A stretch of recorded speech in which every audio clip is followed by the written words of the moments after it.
When you think of Welsh football, one thing stands out. Its biggest clubs don't actually play in Wales. Cardiff City, Swansea City, and Wrexham, three historic teams with the largest fan bases, compete in England's system, not their homeland. To some, it feels like theft. To others, it was survival. How did England end up hosting Wales' crown jewels? And what has it cost Welsh football ever since? This is the story of how Wales lost its biggest clubs, and whether England stole them. The story begins in the late 19th century, when football spread rapidly across Britain. Wales had talent, passion, and communities eager for competition, but it lacked a professional structure. England's Football League, founded in 1888, was already expanding. By 1892, it had a national reach and was pulling in large crowds. Cardiff City, founded in 1899, Swansea Town, later Swansea City, founded in 1912, and Wrexham, founded way back in 1864, one of the world's oldest clubs, all faced a dilemma: play in local Welsh leagues with little money or join the booming English system. They chose England. By 1921, Cardiff City were in the first division, the top tier of English football. In 1927, Cardiff did the unthinkable. They won the FA Cup, becoming the only non-English club to ever lift the trophy. At the time, this wasn't theft, it was opportunity. England had the structure, the crowds, and the money. Wales did not. But those early decisions set up a long-term imbalance. The very best of Welsh football would never belong to its domestic league.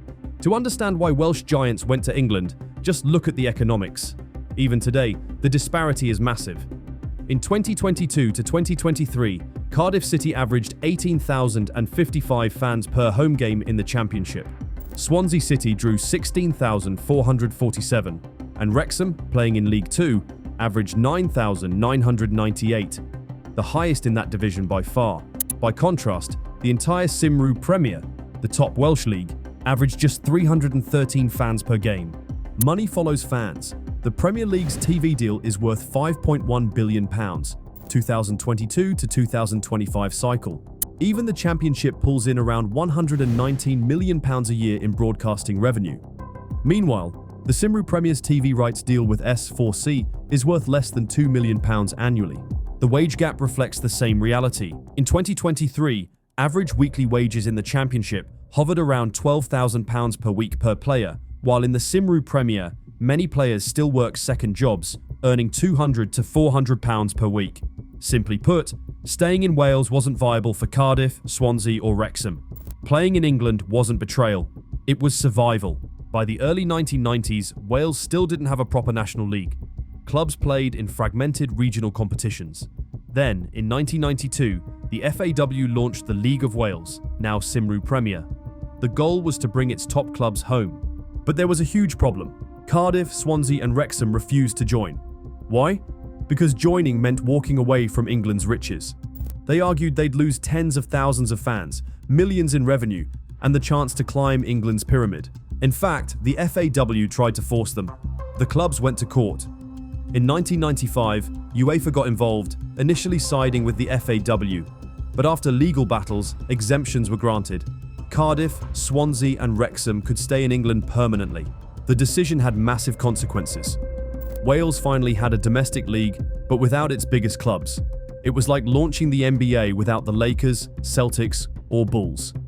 From the start, the League of Wales felt second tier. If anyone proved the value of England's system, it was Swansea City. In 2011, they became the first Welsh club to reach the Premier League. Their rise was remarkable. By 2013, Swansea won the League Cup, defeating Bradford City at Wembley. That victory earned them a spot in the UEFA Europa League. But here's the twist. They represented England, not Wales, in Europe. At their Premier League peak, Swansea's revenue hit £128.7 million, 2016 to 17, according to Deloitte's Football Money League. Compare that to the entire budget of the Welsh FA, which was just £18 million in 2017. For Wales, Swansea's success was bittersweet. It showed Welsh football could compete at the highest level, but only by staying inside England's structure. Cardiff City followed Swansea's path in 2013, reaching the Premier League for the first time. Their one-season stay, 2013-14, was financially transformative. That year, Cardiff's revenue skyrocketed to £83 million, mostly from TV rights. Even after relegation, parachute payments from the Premier League kept them financially secure. Meanwhile, the Cymru Premier's entire revenue across all clubs combined was less than £5 million. Cardiff's Premier League story is also remembered for its controversy. Owner Vincent Tan changed the club's shirt colour from blue to red in 2012, hoping to appeal to Asian markets.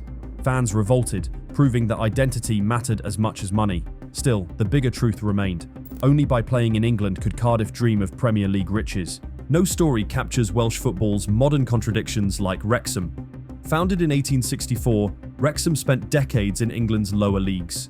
In 2020, Hollywood actors Ryan Reynolds and Rob McElhenney bought the club, turning it into a global brand. Their Disney Plus documentary, Welcome to Wrexham, brought worldwide attention. In 2022 to 2023, Wrexham's promotion campaign from the National League averaged 9,998 fans per home game, higher than some championship clubs. Their social media following exploded, with over 1.5 million Instagram followers, more than most Welsh national sports teams. Yet again, their growth came through England's pyramid. If Wrexham had been stuck in the Cymru Premier, would Hollywood have cared? Probably not. Their story only works because they're in England's system. While the Big Three thrived in England, the Cymru Premier became a ghost league. The average attendance in 2022 to 2023 was 313 fans per match. Compare that to Scotland's Premiership, average 15,275, or even Northern Ireland's NIFL Premiership, 1,900. European performance is even starker. Since 1992, Welsh domestic clubs have played over 200 matches in UEFA competitions, but have won only a handful, with the New Saints being the only side to consistently qualify. Their record defeats, like a 12-0 loss to Ajax in 1996, highlight the gulf in quality. Without Cardiff, Swansea or Wrexham, the league never gained traction. Welsh fans preferred watching their exiled giants in England, or simply supported English Premier League clubs. So, was this theft? England certainly benefited. By absorbing Welsh clubs, its football pyramid expanded into new markets. Cardiff, Swansea and Wrexham brought passionate fan bases and unique derbies, enriching English football's culture and coffers. The Premier League's global audience, over 3.2 billion viewers in 188 countries, meant Swansea's success, Cardiff's battles, and now Wrexham's Hollywood story all boosted England's product. Meanwhile, Wales's domestic league stagnated. Without its giants, it had no anchor clubs to grow attendances, TV rights, or sponsorships.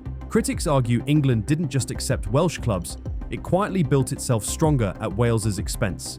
Wales did gain something: global visibility. Swansea and Cardiff in the Premier League put Wales on the football map.